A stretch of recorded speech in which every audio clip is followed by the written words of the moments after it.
আসসালামু আলাইকুম। সংবাদে আপনাদের সবাইকে স্বাগত জানাচ্ছি। আমি ফিরোজ তোহা। শুরুতেই সংবাদ শিরোনাম। বাংলাদেশের সর্বশেষ গুরুত্বপূর্ণ আপডেট সংবাদে আপনাকে স্বাগত। শুরুতেই সংবাদ শিরোনাম, পরে বিস্তারিত। শুরুতেই জানাবো, ওয়ার্ল্ড গভর্নমেন্ট সামিটে ডক্টর ইউনূস বলেন, যত দ্রুত সম্ভব নির্বাচন ডিসেম্বরে হতে পারে।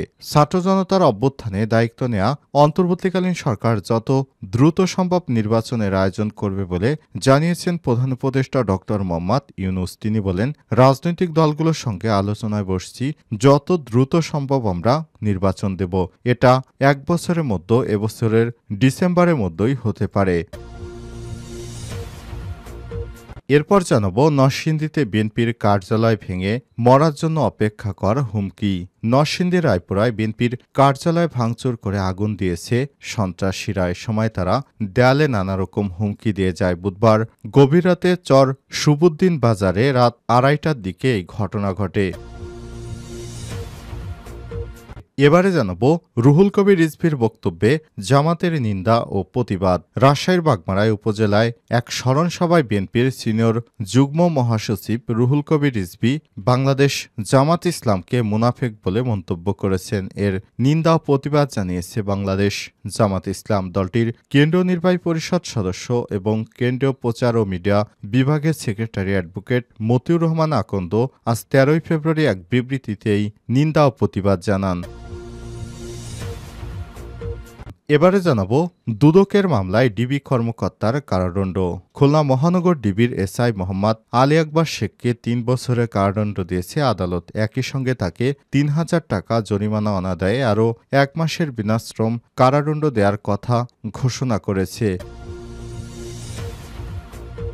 এদিকে ছাত্রলীগ নেতাকে দেখতে গিয়ে আটক হলেন যুবলীগ নেতা। ঠাকুরগাঁও বালিয়াডাঙ্গিতে পুলিশের বিশেষ অভিযানে গ্রেপ্তার ছাত্রলীগ নেতার সঙ্গে দেখা করে ফেরার সময় যুবলীগ নেতাসহ আওয়ামী লীগ ও দলটির অঙ্গ সংগঠনের 3 জনকে আটক করেছে পুলিশের সদস্যরা।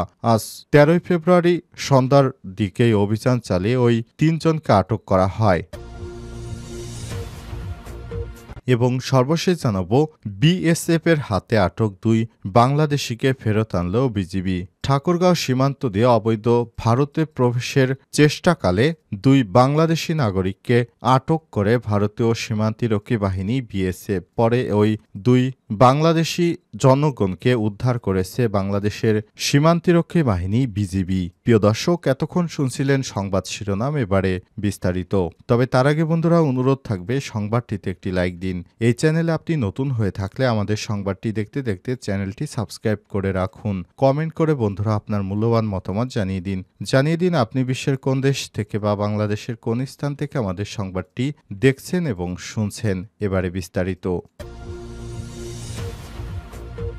ওয়ার্ল্ড গভর্নমেন্ট সামিটে ডক্টর ইউনূস বলেন, যত দ্রুত সম্ভব নির্বাচন ডিসেম্বরে হতে পারে নির্বাচন। ছাত্র জনতার গণ অভ্যুত্থানে দায়িত্ব নেওয়া অন্তর্বর্তীকালীন সরকার যত দ্রুত সম্ভব নির্বাচন আয়োজন করবে বলে জানিয়েছেন প্রধান উপদেষ্টা অধ্যাপক ডক্টর মোহাম্মদ ইউনূস। তিনি বলেছেন, রাজনৈতিক দলগুলোর সঙ্গে আলোচনায় বসছি, যত দ্রুত সম্ভব আমরা নির্বাচন দিয়ে দিব। এটা এবছরের ডিসেম্বরেও হতে পারে। বৃহস্পতিবার সংযুক্ত আরব আমিরাতে দুবাইয়ের 2 দিনব্যাপী ওয়ার্ল্ড গভর্নমেন্ট সামিটে ইন্টারেক্টিভ প্লেনারি অধিবেশনে সব কথা বলেছেন অন্তর্বর্তীকালীন সরকারের প্রধান উপদেষ্টা অধ্যাপক ডক্টর মোহাম্মদ ইউনূস। সেশনটি পরিচালনা করেন সিএনএনের সাংবাদিক বেকি অ্যান্ডারসন। বাংলাদেশের অর্থনীতি, সমাজ, প্রশাসন সবকিছু ভেঙে পড়ার কথা উল্লেখ করে প্রধান উপদেষ্টা বলেছেন, বর্তমান সরকারের কাজ সবকিছু পুনর্গঠন করা, যেমন ব্যাংকিং খাত পুনঃব্যবস্থা করা। পুরোপুরি ধসে পড়েছিল এই খাত। $16 বিলিয়ন পাচার হয়ে গেছে। প্রথমত অর্থনীতি, দ্বিতীয়ত আইন শৃঙ্খলা, এরপর প্রতিষ্ঠানগুলো ঠিক করতে হবে। এ সময় বাংলাদেশের রিজার্ভ তলানিতে চলে গেছে বলেও উল্লেখ করেছেন তিনি। ডক্টর মোহাম্মদ ইউনূস বলেছেন, আমাদের সামনে এখন সবচেয়ে বড় চ্যালেঞ্জ দেশে আইন শৃঙ্খলা পরিস্থিতি ফিরে আনা, সামাজিক শৃঙ্খলা ও ভঙ্গুর অর্থনৈতিক স্থিতিশীলতা ফিরে আনাও আমাদের সামনে বড় চ্যালেঞ্জ। ফ্যাসিস্ট সরকার, এর বিচার করতে আমরা কাজ করছি। পেয়েছি। তার বিচার করার পরই তারপর বর্তমান সরকার নির্বাচনের দিকে অগ্রসর হবে। এই বিচার কাজ শেষ না হলে আগামীতে আবারও বাংলাদেশে ফ্যাসিস্টের জন্ম হতে পারে। এজন্য ফ্যাসিস্টের বিচার সবার আগে, তারপর সংস্কার শেষেই নির্বাচন। নরসিংদীতে বিএনপির কার্যালয় ভেঙে মরার জন্য অপেক্ষা কর হুমকি। নরসিংদী রায়পুরায় বিএনপির কার্যালয় ভাঙচুর করে আগুন দিয়েছে সন্ত্রাসীরা। এ সময় তারা দেয়ালে নানা রকম হুমকি দিয়ে যায়।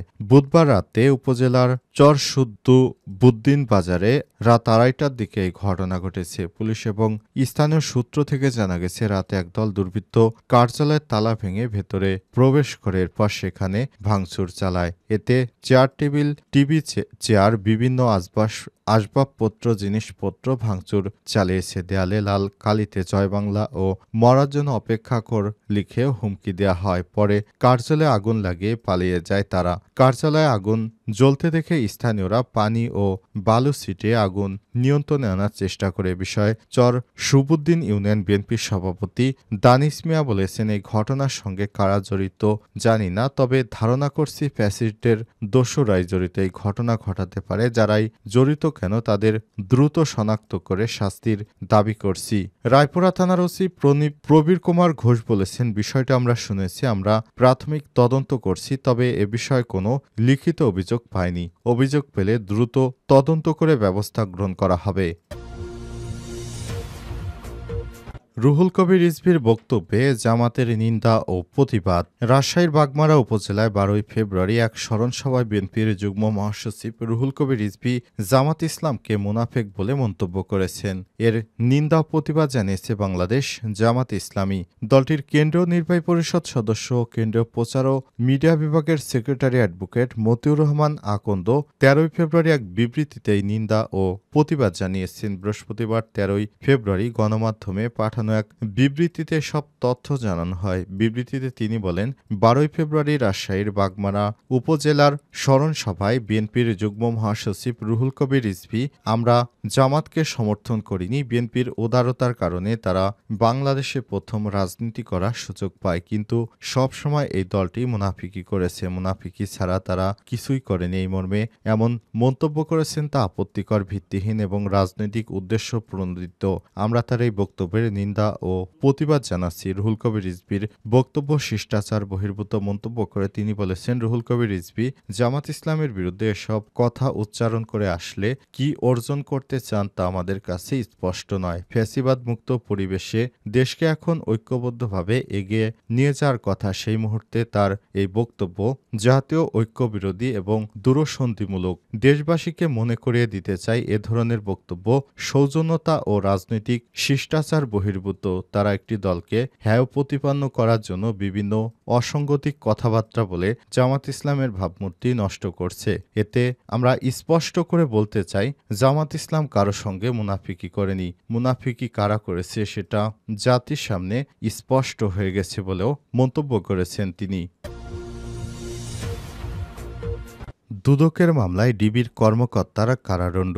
খুলনা মহানগর ডিবির এসআই মোহাম্মদ আলী আকবর শেখকে ৩ বছরের কারাদণ্ড দিয়েছে আদালত। একই সঙ্গে তাকে ৩,০০০ টাকা জরিমানা আরও অনাদায়ে ১ মাসের সশ্রম বিনাশ্রমে কারাদণ্ড দেওয়া হয়েছে। বৃহস্পতিবার ১৩ই ফেব্রুয়ারি খুলনা নগরীর বিভাগীয় স্পেশাল জাজ আদালতের বিচারক মোহাম্মদ আশরাফুজ্জামান ইসলামী রায় ঘোষণা করেছেন। আদালতের বেঞ্চ সহকারী ইয়াসিন আলী তথ্য নিশ্চিত করেছেন। রায় ঘোষণার সময় অভিযুক্ত ডিবি এসআই মোহাম্মদ আলী আকবর আদালতে উপস্থিত ছিলেন বলে জানা গেছে।